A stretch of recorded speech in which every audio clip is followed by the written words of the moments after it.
सभी को नमस्कार। हमारे चैनल में आपका पुनः स्वागत है। आज हम द वॉकिंग डेड के सीजन 3 के गहन दूसरे एपिसोड में गोता लगा रहे हैं, जिसका शीर्षक है सिक। यह एपिसोड हाईस्टेक प्रीमियर से जारी है, जो जेल को सुरक्षित करने और नए पात्रों और चुनौतियों को पेश करने के तत्काल बाद से निपटता है। हम उन प्रमुख घटनाओं, चरित्र विकास और प्रमुख विषयों का विश्लेषण करेंगे जो इस एपिसोड को सीजन का एक महत्वपूर्ण हिस्सा बनाते हैं। यदि आप हमारी सामग्री का आनंद लेते हैं तो अधिक विस्तृत जानकारी के लिए लाइक, सब्सक्राइब और नोटिफिकेशन घंटी को दबाना न भूलें। अब आइए इसमें शामिल हों। सिक वहीं से शुरू होता है जहां सीजन का प्रीमियर समाप्त हुआ था। समूह पिछले एपिसोड की चौंकाने वाली घटनाओं से उबरते हुए जेल में है। वॉकर के काटने से संक्रमण को फैलने से रोकने के लिए रिक के पैर को काटने के त्वरित लेकिन क्रूर निर्णय के बाद हर्शेल गंभीर रूप से घायल हो गया है। समूह हर्शेल को स्थिर करने और उसके खून बहने से रोकने की पूरी कोशिश कर रहा है। हर्शेल की स्थिति की तात्कालिकता एक उन्मत्त स्वर निर्धारित करती है। रिक, लोरी और अन्य लोग रक्तस्राव को रोकने और उसे जीवित रखने की पूरी कोशिश करते हैं। यह स्थिति समूह के चिकित्सा कौशल और संसाधनशीलता का परीक्षण करती है। हर्शेल की बेटियां मैगी और बेथ भावनात्मक रूप से तबाह हो गई हैं, लेकिन चिकित्सा और भावनात्मक स्थिरता दोनों के लिए अपने पिता पर निर्भरता दिखाते हुए यथासंभव मदद करने की कोशिश करती हैं। हर्शेल के साथ व्यवहार करते समय समूह को पता चलता है कि वे जेल में अकेले नहीं हैं। 5 कैदी Thomas, Andrew, Big Tiny, Axel और ऑस्कर कैफेटेरिया से बाहर आते हैं, जहां उन्हें प्रकोप के बाद से रोक दिया गया है। यह जेल के लिए समूह की योजनाओं में जटिलता और संभावित खतरे की एक नई परत पेश करता है। कैदी अपनी कैद के बाहर की दुनिया की हालत देखकर हैरान रह जाते हैं। वे सर्वनाश की सीमा के बारे में अंधेरे में थे और शुरू में वॉकर के बारे में अविश्वास में थे। यह अज्ञानता उस अलगाव और विभिन्न अनुभवों को उजागर करती है जिसका लोगों ने प्रकोप के बाद से सामना किया है। रिक तुरंत समूह के नेता के रूप में आगे बढ़ता है और कैदियों के वास्तविक नेता टॉमस के साथ तनावपूर्ण बातचीत में शामिल होता है। टॉमस आक्रामक और अविश्वासी है, जिसके कारण उसके और रिक के बीच सत्ता संघर्ष होता है। रिक कैदियों को उनकी आधी खाद्य आपूर्ति के बदले में एक और सेल ब्लॉक साफ करने में मदद करने की पेशकश करता है। यह समझौता एक अस्थिर गठबंधन के लिए मंच तैयार करता है। रिक, डेरिल और टी-डॉग वॉकरों के सेल ब्लॉक को साफ करने के लिए कैदियों के साथ शामिल होते हैं। यह सीक्वेंस एक्शन से भरपूर और तनाव से भरा है, क्योंकि वॉकरों से निपटने में अनुभवहीन कैदी कई खतरनाक गलतियां करते हैं। टॉमस एक महत्वपूर्ण समस्या साबित होता है। उनका आक्रामक व्यवहार और लापरवाही सभी को खतरे में डालती है। एक बिंदु पर वह जानबूझकर रिक की ओर एक वॉकर फेंककर उसे जोखिम में डालता है।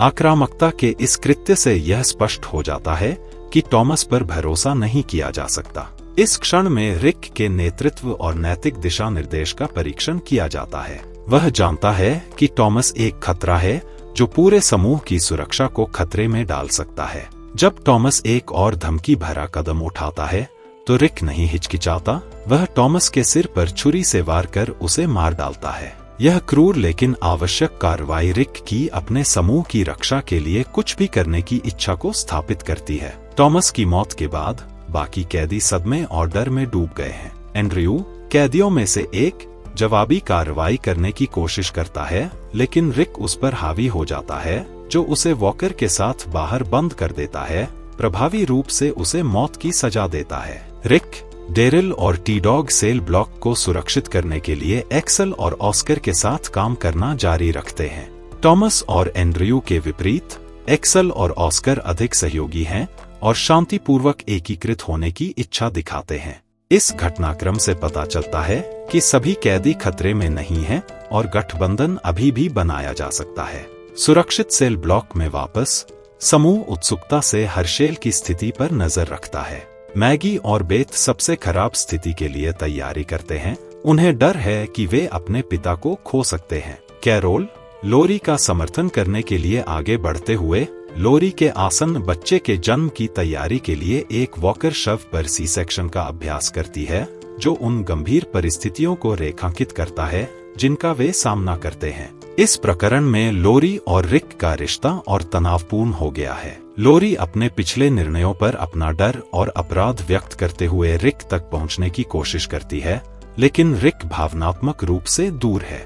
उनका ध्यान पूरी तरह से समूह के अस्तित्व पर है और उन्हें अराजकता के बीच अपने व्यक्तिगत मुद्दों को संबोधित करना मुश्किल लगता है। रिक का चरित्र अधिक व्यावहारिक और कठोर नेता के रूप में विकसित हो रहा है। टॉमस और अन्य कैदियों से निपटने में उनके कार्य तुरंत कठोर निर्णय लेने की उनकी इच्छा को उजागर करते हैं। यह विकास उस अधिक झिझक वाले और नैतिक रूप से संघर्षशील रिक से बहुत अलग है जिसे हमने पहले सीजन में देखा था। लोरी अपनी गर्भावस्था और अपनी शादी में तनाव से जूझ रही है। वह अलग थलग महसूस करती है और इस खतरनाक दुनिया में अपने अजन्मे बच्चे के भविष्य को लेकर डरती है। रिक के साथ उसकी बातचीत से मेल मिलाप और स्थिरता के लिए उसकी हताशा का पता चलता है। हर्शेल की स्थिति पर मैगी और बेथ की भावनात्मक उथल पुथल उन्हें करीब लाती है। मैगी विशेष रूप से ताकत और दृढ़ संकल्प संतुलन दिखाती है। अपने पिता और बहन का समर्थन करने की आवश्यकता से वह स्वयं डरती है। लोरी के बच्चे के जन्म के लिए कैरोल की तैयारी समूह के एक महत्वपूर्ण सदस्य के रूप में उसके विकास का प्रतीक है। वह अधिक सक्रिय भूमिका में कदम रख रही है, नए कौशल सीख रही है जो समूह के अस्तित्व के लिए महत्वपूर्ण है। डेरिल अपनी वफादारी और युद्ध कौशल का प्रदर्शन करते हुए रिक का दाहिना हाथ बना हुआ है। उनकी स्थिर उपस्थिति समूह के लिए ताकत का स्रोत है और रिक के साथ उनका बंधन उनकी साझा जिम्मेदारियों के माध्यम से मजबूत हुआ है। The walking dead season 3 episode 2 सिक के हमारे विश्लेषण के लिए बस इतना ही। आपने रिक के निर्णयों के बारे में क्या सोचा? क्या आपको लगता है कि समूह ने कैदियों से निपटने में सही निर्णय लिया? नीचे टिप्पणी करके हमें बताएं। यदि आपको यह वीडियो अच्छा लगा हो तो कृपया इसे लाइक करें और अधिक विस्तृत एपिसोड विश्लेषण के लिए सदस्यता लेना न भूलें। देखने के लिए धन्यवाद और हम आपको अगले वीडियो में देखेंगे।